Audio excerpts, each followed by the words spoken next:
So my first question is for Russ. Russ, you work full-time, you have 2 kids, you managed to keep up with Lost, you have a wizard project. How do you do this? I mean, I feel like I'm always behind on Lost, so. I don't sleep when I drink lots of coffee. That's pretty much how I do it. No, it is a balancing act for me. Unlike a lot of other Wizard Rock bands who might be able to come up with an idea for a song, say, oh, I got this great song, and 3 hours later it's written, recorded, and uploaded to MySpace for everybody to hear. For me, it's like a month-long process because I have a very short window of opportunity between working and having the kids.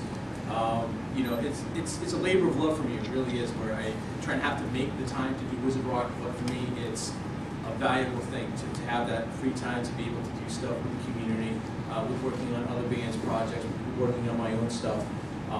It doesn't allow me to do as much of these active in 3 years in the community. This is my first conference, and I'm only here for 1 day, unfortunately. It's like the 1 day that I'm here. But I'm trying to make the most of it, and that's what Wizard Rock to me is. It's a very, very fun thing for me to do, and anytime I can find the time to do it, I will. And if Lost isn't on, I will. If Lost is on, no, I'm not doing it. Amy, Steph, Lauren, Nina, you guys all go to school, and you still manage to keep up with your bands, you play shows, you come to cons. How do things like your schedule and workload affect this? For me, it's kind of like, I love this so much that I honestly put all the time that I have into it. So if I'm at school, it's kind of difficult because I can't get her or something like that.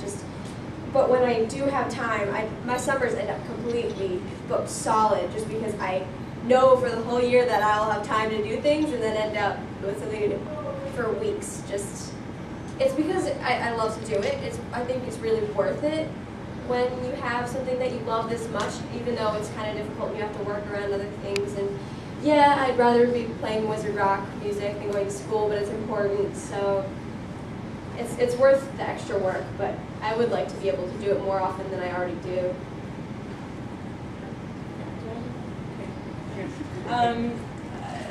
It's really hard for me because my school kicks my ass most of the time. But last semester I was able to plan a Yule Ball event that a lot of people came to, and it was a rousing success, if I do say so myself. But it took a lot of my time, and so unfortunately I have to leave Lauren in the dark a lot of the time when I have papers and things to do. That sucks. I hate it. But I'm really lucky to have a free summer this summer and be able to go on tour and do things like that. So, I mean, it's a balancing act for sure, just like anything else with life. For me, I actually graduated last September. So now I'm teaching music on a part-time basis, like as a substitute teacher. So I kind of have the perspective from both sides. When I was in school, I did it in my free time, like on breaks from school. I was here, you know, or I was in England doing Wizard Rock and trying to plan shows. And now that I'm out, it is still just as difficult. I don't think it makes a difference being out in the real world, but because I mean, several times I've had to just like, there's been a planning emergency for a gig, and I've had to like get to a computer at work because everybody's freaking out and nobody knows what's going on.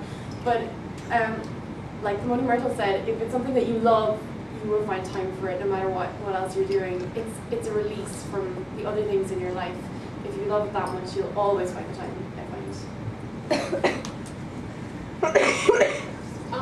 So I'm in graduate school now, and it was actually a lot harder in undergrad to do Wizard Rock because I was in a really intense undergraduate program for theatrical design and production.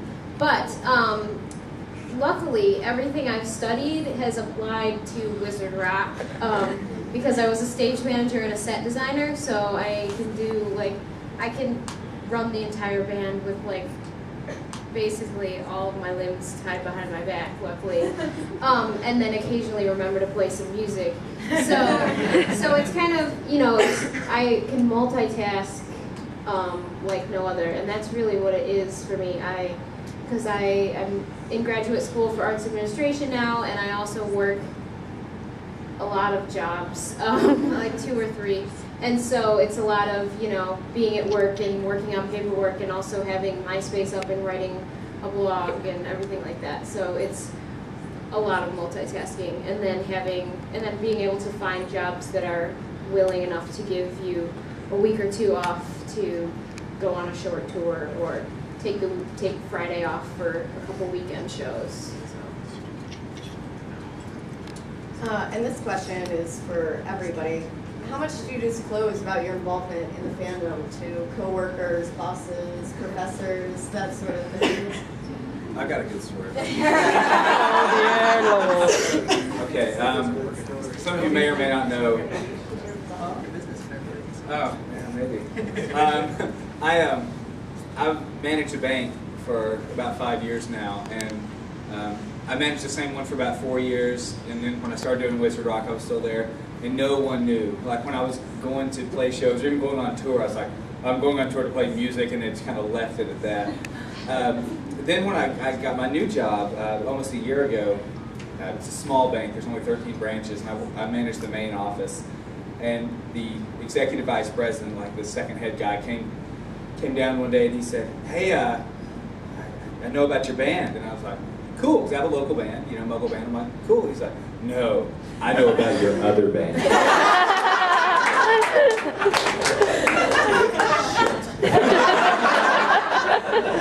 Yeah, the head of IT had Googled me and found that he started finding stuff and sent it out to all of my kids.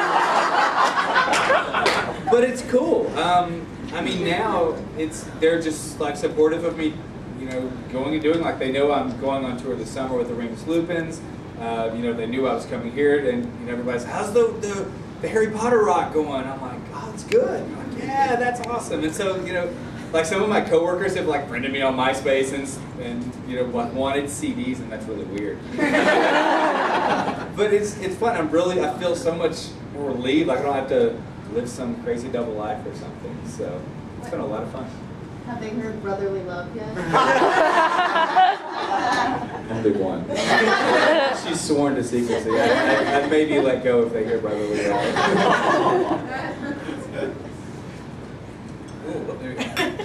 I actually was outed 2 days ago at work. I was able to keep it quiet for about 2 years. Everybody I worked at the same company for 9 years. So they all know that I'm a musician. They know I've been in other bands. I've actually sold CDs to some of the people in the office. They've known about it. They've jokingly put my games hold CDs on the hold music.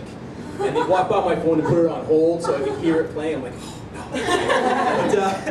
But, about a month ago, actually, I set up a Twitter account for the band. And I put it under my personal name.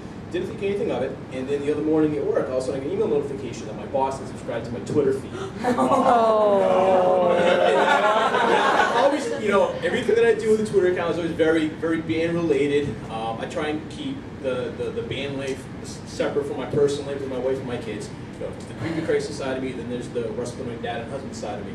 So the Twitter account was always about Creepy Crisis, but I said, oh boy, what has he seen on this? And I walked him in his office and I went, so you found me. And he just looked at me and said, so, what's Leakycon, Russ?